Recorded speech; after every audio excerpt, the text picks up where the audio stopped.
Hello everyone, welcome back to my channel Shreyas lifestyle nursing. আশা করি তোমরা সবাই ভালো আছো। তো চলে এসেছি তোমাদের জন্য আবারও নতুন একটি ভিডিও নিয়ে। তো আশা করি আজকের ভিডিওতে তোমাদেরকে যা যা ইনফরমেশান দেব সেগুলো কিন্তু তোমাদের অনেকটা কাজে লাগবে। তো ভিডিওর কোথাও যদি তোমাদের কোনো কিছু বুঝতে অসুবিধা হয় তাহলে তোমরা আমাকে কমেন্ট বক্সে জিজ্ঞাসা করবে, আমি চেষ্টা করব তোমাদের কমেন্টের রিপ্লাই দেওয়ার।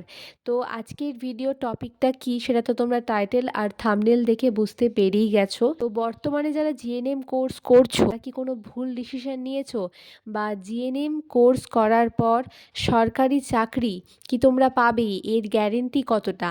আর যারা এএনএম কোর্স করছে তাদের গ্যারেন্টি কতটা যে তারা সরকারি চাকরি পাবে? তো এইটা নিয়ে দেখছি অনেকের অনেক ডাউট রয়েছে যে এএনএম করার পর তারা সরকারি চাকরিটা কি একদম কনফার্ম পাবেই। আর এছাড়া অনেকে আমাকে কমেন্টে জিজ্ঞাসা করছে যে 2025-এ এএনএম থাকবে কি না, কারণ তারা বর্তমানে জিএনএম কোর্স করছে কিন্তু তারা ভবিষ্যতে গিয়ে মানে নেক্সট ইয়ারে তারা আবার এন্ট্রান্স দেবে এবং তারপর তারা যদি এএনএম কোর্সে চান্স পেয়ে যায় তাহলে তারা জিএনএম কোর্সটা ছেড়ে দেবে। তো তোমাদের মনে এই মনোভাবটা কেন আসছে যে তোমরা জিএনএম ছেড়ে দিয়ে এএনএমে আসবে? তো সমস্তটা নিয়েই কিন্তু আজকের ভিডিওতে আমি ডিটেলসে আলোচনা করব, তাই বলবো ভিডিওটা স্কিপ না করে কিন্তু পুরোটা দেখবে। তো দেখো, চলো শুরু করি। তো প্রথমেই বলি যে যারা বর্তমানে জিএনএম কোর্স করছো তারা কি কোনো ভুল ডিসিশন নিয়েছো? তো তাদের জন্য বলি, যারা বর্তমানে জিএনএম কোর্স করছো তারা কিন্তু একদমই ভুল ডিসিশন নাওনি। কারণ জিএনএম কোর্স করার পরে তোমাদের কিন্তু অনেক রাস্তা খুলে যাবে। কারণ দেখো, তুমি জিএনএম কোর্স করার পরে পোস্ট বেসিক বিএসসি করতে পারবে, এমএসসি করতে পারবে, পিএইচডি করতে পারবে, অনেক দূর কিন্তু এগানো যাবে। এছাড়াও জিএনএম কোর্স করার পরে তোমার হাতে রেজিস্ট্রেশন নাম্বার থাকলে তুমি সিএইচওর জন্য অ্যাপ্লাই করতে পারবে। তুমি যে কোনো কন্ট্রাকচুয়াল স্টাফ নার্সের যে রিক্রুটমেন্টগুলো হয় সেগুলোর জন্য অ্যাপ্লাই করতে পারবে। তো জিএনএম করে তুমি কেন ভুল করবে? কিন্তু এটা মাথায় রাখতেই হবে যে জিএনএম যারা করছো তাদের কিন্তু ট্রেনিংয়ে ঢুকলাম, যেমন তেমন করে ট্রেনিংটা কমপ্লিট করে চলে এলাম তা করলে কিন্তু হবে না। জিএনএম করছো মানেই কিন্তু তোমাকে একটা ভালো রেজাল্ট নিয়ে, ভালো স্কোর নিয়ে জিএনএমটা কমপ্লিট করতে হবে। কারণ আগেকার দিনে কিন্তু জিএনএম কমপ্লিট করলেই সেটা একটা বিশাল বড় ব্যাপার হতো। মানে তুমি জিএনএম কমপ্লিট করে এসেছো মানে তোমার চাকরি একদম কনফার্ম হবে, এরকম একটা ব্যাপার ছিল। কিন্তু বর্তমানে যেহেতু ঘরে ঘরে এখন নার্স হয়ে গিয়েছে, তো আর এটা হয়েছে কেন তোমরা জানো, প্রচুর প্রচুর প্রাইভেট ইনস্টিটিউশন রয়েছে যেখানে তুমি টাকা দিলেই তুমি নার্সিং করতে পারবে। তারপরে রয়েছে হচ্ছে প্রচুর প্রচুর আউটসাইড বোর্ড যেখান থেকে তারা পড়ে আসছে এবং তারপর তারা কিছুদিন পরেই কিন্তু ওয়েস্ট বেঙ্গল রেজিস্ট্রেশন পেয়ে যাচ্ছে। তাই এখন কিন্তু ঘরে ঘরে নার্স তৈরি হয়ে গিয়েছে। তো এর জন্যই বলছি যে কম্পিটিশান এতটা হার্ড। তো তার জন্য কিন্তু যেমন তেমন করে নার্সিং কমপ্লিট করে চলে আসলে কিন্তু তুমি চাকরি কবে পাবে আর সেটা নিয়ে কিন্তু পরবর্তীকালে তোমাকে হয়তো সমস্যায় পড়তে হবে। তাই চেষ্টা করবে কিন্তু ভালো রেজাল্ট নিয়ে নার্সিংটা কিন্তু কমপ্লিট করার। তো তাদেরকে বলবো যারা হচ্ছে এই মনোভাব নিয়ে আছো যে যারা জিএনএম করে একদম ভুল করছো, তাদেরকে বলি না, তুমি জিএনএম করে একদমই ভুল কাজ করছো না। জিএনএমটা করো, ভালো করে করো। কারণ জিএনএম করার পরে কিন্তু তোমাদের হাতে অনেক স্কোপ রয়েছে। তো সেই সমস্ত স্কোপগুলো তুমি যদি ঠিকমতো ব্যবহার করতে পারো তুমি কিন্তু একটা ভালো জব কিন্তু পেয়ে যাবে। হয়তো তুমি প্রাইভেটে জব পেলে সেটা হয়তো খুব কম স্যালারির জব পাবে বা হয়তো না পেতেও পারো। কারণ এখন প্রাইভেটে জব পাওয়াটা হচ্ছে, তোমার যদি কোনো চেনা জানা থাকে তাহলেই তুমি জবটা পাবে, আর না হলে হচ্ছে জব পাওয়াটা একটু দুষ্কর। খুব ভালো ভালো জায়গা রয়েছে যেখানে কিন্তু ইন্টারভিউ দিয়ে নেয়, কিন্তু বাকি সমস্ত জায়গাতেই তোমার চেনা জানা থাকলেই তুমি জব পাবে, নয়তো নয়। তো তার থেকে বলবো যে কোনো সিএইচও বলো বা কন্ট্রাকচুয়াল স্টাফ নার্স, তার থেকে অনেক ভালো প্রাইভেটে জব করার থেকে। সেখানে তোমার স্যালারিও বেশি, কাজের স্যাটিসফ্যাকশনও ভালো আসবে। তো তার জন্যই বলবো যারা জিএনএম করছো এই মনোভাবটা রেখো না যে তোমরা জিএনএম করে ভুল করছো। তো তাদেরকে বলবো যে জিএনএম করছো, করো ভালো করে, চেষ্টা করো ট্রেনিংটা কিন্তু কমপ্লিট করার। এবার তোমাদেরকে আরও একটা কথা বলি, অনেকেই জিজ্ঞাসা করছো যে বর্তমানে জিএনএম করার পর সরকারি চাকরির গ্যারেন্টি কতটা?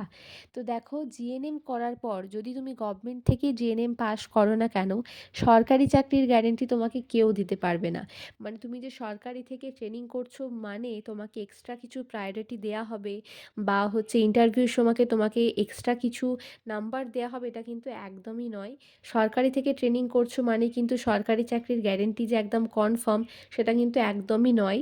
তুমি সরকারি থেকে যারা ট্রেনিং করছে, যারা হচ্ছে প্রাইভেট থেকে ট্রেনিং করছে এবং আউটসাইড বোর্ড বললাম যারা কিন্তু কিছুদিন পরেই পেয়ে যাচ্ছে রেসিপ্রোকাল রেজিস্ট্রেশন, তো সকলের কিন্তু ভ্যালু এখন সেমই হয়ে গিয়েছে। তো তার জন্য কিন্তু সরকারি থেকে ট্রেনিং করার পরও সরকারি চাকরির গ্যারেন্টি তোমাকে কেউ দিতে পারবে না। তাই চেষ্টা করো যে ভালো রেজাল্ট নিয়ে পাশ করার, দেখা যাক কী হয়। নিশ্চয়ই কোনো না কোনো দিন তো জব হবেই। তো এবার তোমাদেরকে বলি, অনেকেই জিজ্ঞাসা করছো যে বর্তমানে এএনএম করলে সরকারি চাকরির গ্যারেন্টি কতটা। তো তাদের জন্য বলি যে যারা এএনএম করছো বা ভবিষ্যতে করবে বলে প্রিপারেশান নিচ্ছ, তাদের জন্য বলি যে এএনএম করলে তোমাদের সরকারি চাকরির গ্যারেন্টি একদম 100%। কেন 100% বলি, যে এএনএমের কোনো প্রাইভেট ইনস্টিটিউশন নেই, কোনো আদার্স বোর্ড নেই, শুধুমাত্র গভর্নমেন্ট থেকে ট্রেনিং করানো হয় এবং প্রতি বছর ওই 850 কি 800 এরকম ক্যান্ডিডেটই কিন্তু হচ্ছে ট্রেনিংয়ে যায় এএনএম ট্রেনিংয়ের জন্য।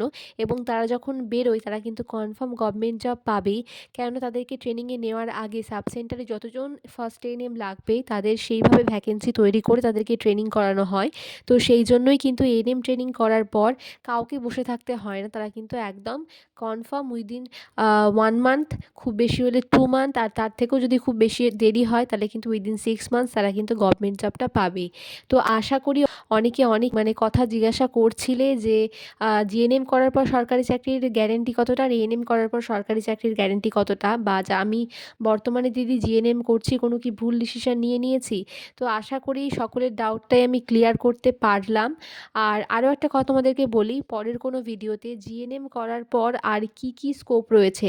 আজকের ভিডিওতে তোমাদেরকে বললাম কিছু স্কোপের কথা, কিন্তু ডিটেলসে আরও কিছু ইনফরমেশান তোমাদেরকে আমি দেবো ভেবেছি। তো এই ভিডিওতে আর বললাম না, যেহেতু এই ভিডিওটা এমনিতেই অনেকটা বড় হয়ে যাচ্ছে। তো পরের কোনো ভিডিওতে আফটার জিএনএম কোর্স তোমাদের হাতে কি স্কোপ থাকবে, মানে কোন জায়গায় তোমরা অ্যাপ্লাই করলে একটা ভালো জব পাবে, ভালো স্যালারির জব পাবে, সেটা নিয়ে কিন্তু আমি ডিটেলসে আলোচনা করব ভেবেছি। যদি সেই ভিডিওটা চাও তাহলে আমাকে কমেন্ট বক্সে কমেন্ট করবে। আমি চেষ্টা করব পরের ভিডিওটা এই টপিকটা নিয়ে করার, যে জিএনএম করার পর তোমাদের হাতে রেজিস্ট্রেশন নাম্বার থাকলে তোমরা কোন জায়গায় অ্যাপ্লাই করতে পারবে, আর রেজিস্ট্রেশন নাম্বার না থাকলে তোমরা কোন জায়গায় অ্যাপ্লাই করতে পারবে। কেননা পাস আউট হয়ে যাওয়ার পর সঙ্গে সঙ্গে তো রেজিস্ট্রেশন নাম্বার হাতে পাওয়া যায় না, কিছুদিন সময় লাগে। তো সেই যে কিছুদিন সময় লাগে, তো সেই সময় তোমরা কি করবে, আর রেজিস্ট্রেশন পেয়ে যাওয়ার পর তোমরা কোন জায়গায় অ্যাপ্লাই করলে তোমাদের সেটা ভালো হবে, তো সেইটা নিয়ে ভেবেছি ডিটেলসে একটা ভিডিও বানাবো। তো আশা করি আজকের ভিডিওটা তোমাদের অনেকটা হেল্প করবে। তো যদি ভিডিওটা ভালো লেগে থাকে একটি লাইক করে দিও, আর তোমার বন্ধু বান্ধবীদের মধ্যে পারলে প্রচুর শেয়ার করে দিও। আর যারা এই জিনিসটা ভাবছো যে আমি বর্তমানে জিএনএম করছি, নেক্সট ইয়ার আমি এএনএম কোর্সে যদি চান্স পেয়ে যাই তাহলে জিএনএম ছেড়ে দেবো, এই মনোভাবটা ছেড়ে দাও। তুমি জিএনএম কোর্সে ভর্তি হয়ে গিয়েছো, 1 ইয়ার তোমার ট্রেনিং হয়ে যাবে, যখন তুমি নেক্সট ইয়ার আবার হচ্ছে যে এন্ট্রান্স দেবে ততদিন তোমার 1 ইয়ার জিএনএমের হয়ে যাবে। তো তুমি কেন জিএনএম ছেড়ে এএনএমে যাবে, এই চিন্তাভাবনা ছেড়ে দিয়ে জিএনএম কোর্স যেহেতু ভর্তি হয়ে গেছো সেই কোর্সটাকেই চেষ্টা করো ভালো রেজাল্ট নিয়ে কমপ্লিট করার। আর অন্যদিকে একদমই ফিরে তাকিও না যে আমি এএনএমই করব। তো জিএনএমটাকে চেষ্টা করো ভালো করে কমপ্লিট করার। আর এটাই তোমাদেরকে বলার ছিল। যারা আমার চ্যানেলে নতুন এখনও সাবস্ক্রাইব করোনি, সাবস্ক্রাইব করে আমার চ্যানেলের পাশে থেকো। খুব শীঘ্রই দেখা হবে তোমাদের সাথে পরের কোনো ভিডিওতে। সবাই সুস্থ থেকো, ভালো থেকো, সাবধানে থেকো।